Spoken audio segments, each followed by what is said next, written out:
तुम भी कोई सलामत से कम नहीं हो। 6 प्लेटें तो मैंने तुम्हें देखा लेके जाते हुए। सुनो सनिया, सनिया प्लीज आज अम्मी से जरूर बात कर लेना। क्यों? मैं क्यों करूं? प्लीज प्लीज नहीं, कुछ नहीं, मेरे पास इतना फालतू वक्त नहीं है और ना ही मैं किसी मोहल्ले कमेटी की सदर हूं कि आस पड़ोस के मसाइल हल करती रहूं। और 1000 काम है मेरे पास, तुम खुद करो।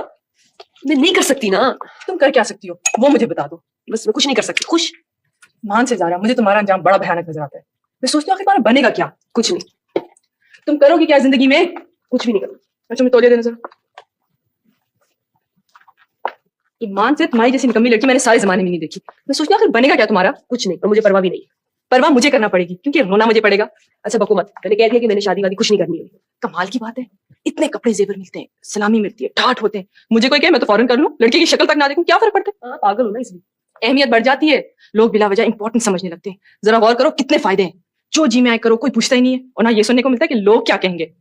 अच्छा सनिया सुनो, देखो तुम्हें वो मेरे मोतियों वाले टॉप्स अच्छे लगते हैं ना, वो तुम ले लो, लेकिन प्लीज आज ही अम्मी से बात कर लेना। थैंक यू, वो तो मैं ले लूंगी, मगर मुझे लगता है कि हशर के रोज तुम्हारे अमाल के जवाब मुझे ही देना पड़ेंगे। तुम मुझे धकेल के अल्लाह के सामने खड़ा कर दोगी and this is not fair Zara Ahmad.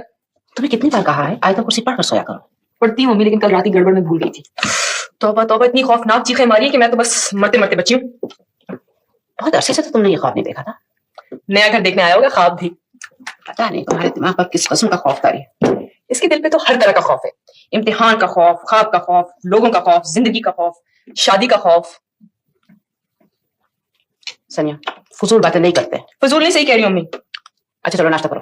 वो तो कर रही हूँ, लेकिन आपसे कहना था कि ज़ारा शादी नहीं करेगी। देखो तुम्हारा इस मामले से कोई ताल्लुक नहीं है, इसलिए तुम्हें इस मामले में बोलने की बिल्कुल इजाजत नहीं है। तो आप ज़ारा से पूछ लें। मुझे ज़ारा से भी पूछने की जरूरत नहीं है। ज़ारा को अगर कुछ कहना होगा तो खुद कहेगी। जी जी, कह चुकी उम्र भर। देखो मैंने तुम लोग को बहुत आजादी दे रखी है, दोस्तों की तरह रखती हूँ, मगर इसका ये मतलब हरगिज नहीं है कि तुम लोग हर मामले में बोलने लगो, समझी?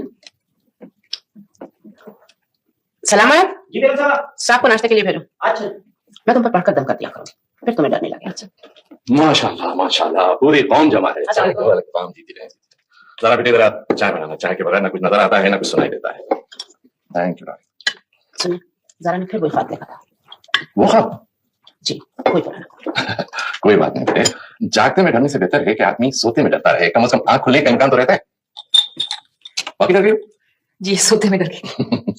मगर जो लोग जागते में डरते हैं उन्हें कम से कम सोते में नहीं डरना चाहिए। बाजों की अकल नहीं होती, उनके बारे में क्या ख्याल है? हाँ सनिया बुरी बात। खानों की बस्ती में तोबा तोबा मेरे तो रोंगटे खड़े हो जाते हैं, मेरी जान से दूर बुरे बुरे ख्याल आने लगते हैं मुझे। और नमाज के लिए खड़ी होती तो अपनी मगफिरत का ख्याल आने लगता है। तोबा अस्तगफार तोबा। हेलो आज सुबह नमाज पढ़ के उठी, सोचा कि बाहर सैर करके आऊं। अरे देखो मोहल्ला कैसा है, लोग कैसे हैं। मैं बाहर निकली तो जंगल बेआबाद सन्नाटा पड़ा हुआ, ना आदम ना आदमजाद। उल्लू भी नहीं बोल रहे थे। अरे बेबी सो रहे होंगे। अरे उल्लू सो रहे थे? नहीं बीबी लोग सो रहे होंगे, पर मगर कब तक? आज शाम तक सोते हैं क्या?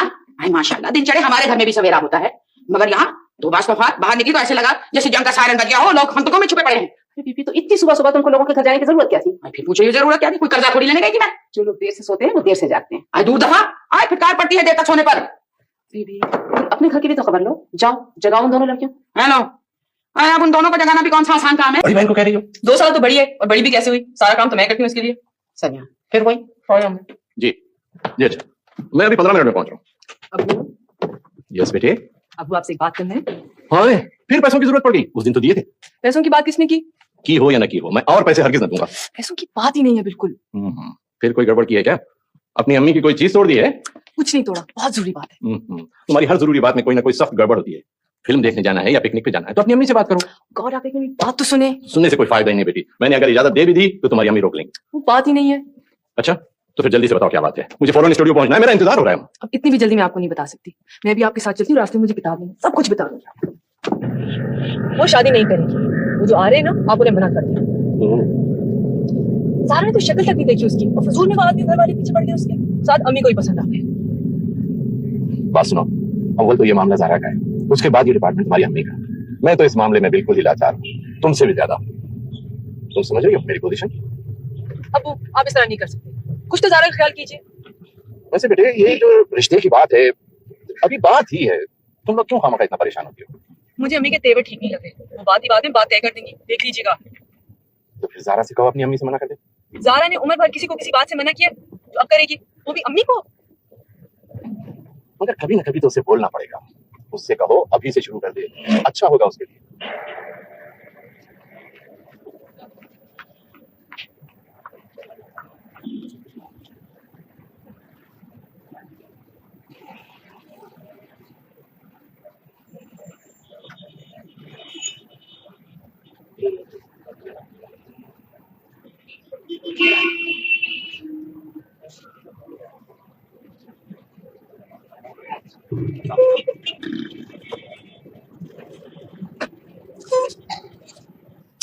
अरे काश मैं भी इतनी मशहूर होती, मेरे भी इतने फैंस होते ना, सारी उम्र खड़ी रहती। वाह Abu, you are really great, so popular and famous, कितने लकी हैं आप। आज आपके सामने फिल्मी दुनिया का जो रोशन सितारा आ रहा है वो किसी तारुफ का मोहताज नहीं। राहिल अहमद का शुमार उन लोगों में होता है जिन्हें तारुफ के लिए लफ्जों की जरूरत नहीं होती। 15 साल के मुख्तसर अरसे में इन्होंने 60 से ज्यादा फिल्मों में काम किया है और हर फिल्म में इनकी मौजूदगी ही कामयाबी की जमानत होती है। राहिल अहमद ने हंसते मुस्कुराते किरदार अदा किए, ऐसे किरदार जो जीने की उमंग, हालात से मुकाबला करने का हौसला और मुस्कुराने का सलीका देते हैं। हम सब इनके इंतहाई एहसानमंद हैं। ये बताइए कि फिल्मों में तो आप लोगों को इंतहा खुशखुरम रखते हैं, क्या जिंदगी में भी आपका यही मुस्बत रवैया है? बात यह है बीबी के जिंदगी को देखने के लिए लोग दो शीशों वाली ऐनक इस्तेमाल करते हैं, जिसके एक हिस्से से जिंदगी रोशन नजर आती है और दूसरे से तारीख। मैंने किया यह है कि उसके आधे शीशे रंगीन कर लिए हैं ताकि तारीख रुख नजर ही ना आए। राहिल साहब, आप तारीख को क्यों नहीं देखना चाहते? मेरी बिनाई जरा कमजोर है, मुझे सिर्फ रोशनी नजर आती है, अंधेरे नजर नहीं आते। आपने मेरे सवाल का जवाब नहीं दिया। नहीं दिया? मैं समझा दे दिया। तो उसकी वजाहत करूं मैं आपको कि अंधेरों की तरफ देखते रहने से नजरों में अंधेरा बढ़ता जाता है और रोशनी की तरफ देखने से उजाला बढ़ता है। आप जाती जिंदगी में भी इतनी खुशखुरम रहते हैं जितने कि फिल्मों में नजर आते हैं? जी हाँ, हुआ ये कि जाती जिंदगी में खुशखुरम रहते रहते कुछ आदत सी पड़ गई है, इसलिए इसके अलावा और कुछ नहीं कर सकता। ये मेरी मजबूरी है। रोने की कोशिश करूं तो लोग हंसने लगते हैं। आपको इतनी जल्दी इतनी बेअंदाजा शोहरत मिली है, इसने आपको मगरूर तो नहीं बनाया? शोहरत बड़ी अजीब चीज होती है, ये उस दरिया की तरह होती है जनाब, हर चीजों को अपने अंदर समा लेता है। और मुझे आपका चीजें मैसेज मिल गया, मैंने फोन किया था लेकिन आप मिले नहीं। आपका क्या ख्याल है, जी मालूम हंसते रहने से या खुश रहने से मजबूर था, दुनिया की तकलीफ और मसाइब कोई कम डेट होते नहीं हैं? दे सकता। बिल्कुल। देखिए ना, सॉरी, जो लोग मुस्कुराते रहते हैं खुदा उनके मुकद्दर में हंसी की मिकदार बढ़ाता रहता है, और जो हंसना नहीं जानते उनके हिस्से की हंसी कम होती जाती है। अच्छा ये बताइए कि आपने अब तक कितनी फिल्मों में काम किया है? तकरीबन 60 जी, फिल्मों में, और इत्तेफाक से सबके सब कामयाब रही। वजह यह है कि कोई 10 साल बाद इस बार मैं 1 महीना रेस्ट करना चाहता हूँ और इसे मैं किसी कीमत पर गंवाना नहीं चाहता। यकीन कीजिए थक गया हूँ भाई काम करते करते। कई साल से बीवी बच्चों के लिए वक्त नहीं मिलता। सलामत, तुझे कब अकल आएगी? 1000 बार तुझसे मैंने कहा है कि फोन पर अपनी मर्जी से कुछ मत कहा कर। बेगम साहब, मैंने अपनी मर्जी कब बताया? बीवी ने कहा था कि साहब जल्दी आएंगे घर। क्या कहा? क्या कहा? अब मुझ पे इल्जाम लगा रहा है? देख लो बीबी, आई इसके दिमाग में मटर के दाने के बराबर अकल नहीं है और चला मुझ पे इल्जाम लगाने। रहने दो बीबी, हमको भी तोप के गोले जैसे मगज की जरूरत नहीं है। दिन रात चलता रहता है फजूल पे फजूल। क्या किसको कह रहा है? काले चोर को कह रहा हूं, तुमको क्या? देख लो अब मुझे काला चोर तुझे मैं जान से मार दूंगी। बीबी क्यों उसके मुंह लगती हो? सलामत के बच्चे क्यों बकवास करता है बड़ों से? चलो निकलो ऐसे। बेगम साहब, बीबी खफा थोड़ी होती है मेरी बातों पे, बल्कि खुश होती है, और जब कभी नहीं बोलता हूं ना खुद पूछने आ जाती है, क्या हो गया तुझे आज? बकवास क्यों नहीं कर रहा तू? आज बकवास क्यों नहीं कर रहा तू? आज तुझे पूछनी है मेरी जूती गीली करके तेरे सामने मारूंगी कहाँ? बेगम साहब, मेरी वजह से इनकी 6 जूते का खर्चा और मेरी हजामत का कोई खर्च ही नहीं। आए तेरे तो खानदान से खर्चा निकलवाऊंगी मैं। हजामत नहीं बाहर। अम्मी हम लोग जरा बाहर जा रहे हैं, फौजिया के घर। अभी आ जाएंगे, गाड़ी से जा रहे हैं। आपको गाड़ी की जरूरत तो नहीं है? नहीं जरूरत तो नहीं है, ले जाओ, लेकिन तुम लोगों को क्या काम है? बस ऐसे ही, अभी आ जाएंगे। ओके, खुदा हाफिज़, जाओ। खुदा हाफिज़। खुदा हाफिज़। सनिया मैंने कह दिया कि मैं बस बिल्कुल हरगिज़ ऊपर नहीं जाऊंगी। खुदा के वास्ते ज़्यादा में कोई खा तो नहीं जाएगा वहाँ? भाई खाए ना खाए मैं नहीं जानूं। अच्छा बाबा नहीं लेके जाती, माफ करो। और जरा आईने अपनी हवनक सी शक्ल तो देखो, हद है। अच्छा तुम बैठो, मैं 5 मिनट में।